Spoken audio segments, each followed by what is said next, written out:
अस्सलाम वालेकुम students, this is numerical number 13.4। हमने कल 13.3 तक कर लिए थे।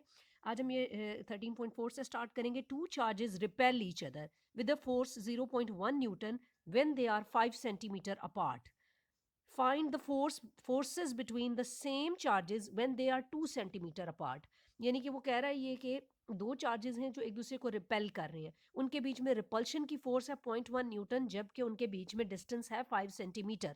हमें दोनों चार्जेस की मैग्नीट्यूड का या उनकी स्ट्रेंथ का नहीं पता, हमने सिर्फ फोर्स उसने दे दिया और डिस्टेंस दे दिया है। फाइंड द फोर्स, अब अगली फाइंड करनी है फोर्स जब उनके बीच में डिस्टेंस 5 सेंटीमीटर के बजाय 2 सेंटीमीटर हो जाए। तो इसमें अगर आप देखें, नॉर्मली जो हम कूलम्स लॉ यूज़ करते थे, F इज इक्वल्स टू के Q1 Q2 over are square, वो हम डायरेक्ट नहीं लगा सकते क्योंकि हमें पता ही नहीं है कि Q1 Q2 क्या है। तो हम इसमें ऐसे करते हैं कि इसको हम एक और तरीके से स्टार्ट करते हैं। इसमें सबसे पहले गिवन डाटा में आप फोर्स रिपल्शन की लिखेंगे F1 जो कि 0.1 न्यूटन है। उसके बाद आप दूसरा डिस्टेंस लिखते हैं R1 जो कि 5 सेंटीमीटर है। इसको आप मीटर में कन्वर्ट करेंगे, डिवाइड करेंगे 100 से, and it will be R1 0.05 metre. उसके बाद सेकंड डिस्टेंस आपके पास 2 सेंटीमीटर, उसको भी आप मीटर में कन्वर्ट करेंगे 0.02 मीटर। यहाँ पे आप प्रोपोर्शनैलिटी कांस्टेंट के, आपको पता है कि जहाँ पे भी कूलम्स लॉ आएगा आपने प्रोपोर्शनैलिटी कांस्टेंट गिवन डाटा में लगाना है, which is 9 into 10⁻⁹ newton metre square पर कूलम स्क्वायर। अब हमारे पास रिक्वायर्ड में क्या है, उसने कहा सेकंड फोर्स ऑफ रिपल्शन। अब जबकि डिस्टेंस 2 सेंटीमीटर हो गया तो फोर्स ऑफ रिपल्शन F2 हमने दे दी। तो as we know that solution हम इसको स्टार्ट कर सकते हैं कि F1 के लिए के Q1 Q2 over are square होगी और F2 के लिए के Q1 Q2 over R2 are square होगी। इन दोनों इक्वेशंस को अगर हम डिवाइड करें तो हमें पता है Q1 Q2 ये आपस में कैंसिल हो जाएंगे और हमारे पास F1 divided by F2 equal to R2 square over R1 का स्क्वायर बच जाएगा। यहाँ से आप F2 की वैल्यू फाइंड कर सकते हैं। अगर आप कैलकुलेशंस देखें तो हमारे पास वैल्यूज पुट करने के बाद आंसर आता है 0.625 न्यूटन। तो हम कह सकते हैं कि hence new force of repulsion between the two charges will be 0.625 newton. इसके बाद आपके पास है 13.5, एक numerical. The potential at a point in an electric field is 10⁻⁴ volts. उसके बाद उसने कहा if a charge of 100 microcoulomb is brought from infinity to this point what would be the amount of work done on it. हमने amount of work done बतानी है इसके ऊपर।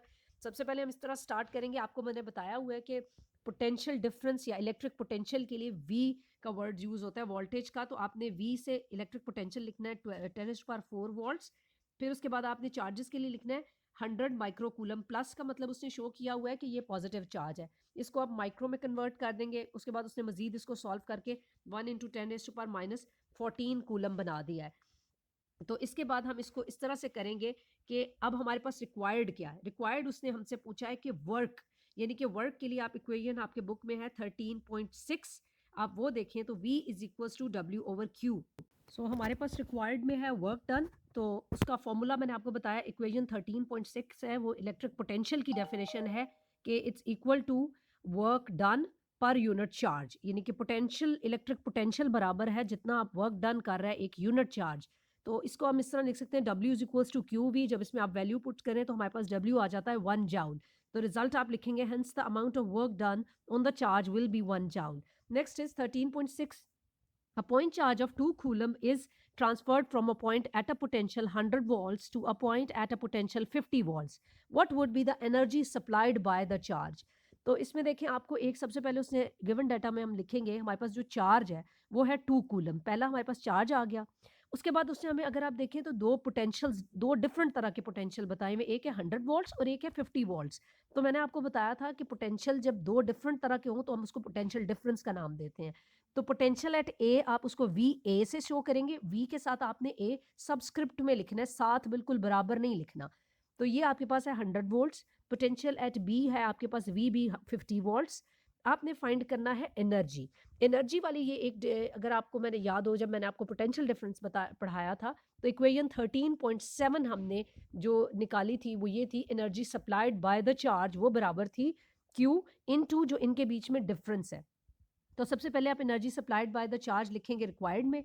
उसके बाद जो आपको यू फॉर्मूला है वो आप E is equals to Q V A minus V B का यूज़ करेंगे। इन दोनों का डिफरेंस लेंगे पोटेंशियल्स का, which is 100 minus 50 and 50 volts आ जाएगा। इसको मल्टीप्लाई करेंगे 2 कूलम चार्जेस से तो आपके पास E आ जाएगी 100 joules. Hence energy supplied by the charge will be 100 joule। ये आपके 3 न्यूमेरिकल्स आज फिर हो गए। इनको आपने प्रैक्टिस करनी है 2 times at your rough copies and 1 time at your neat copies। Thank you. Allah.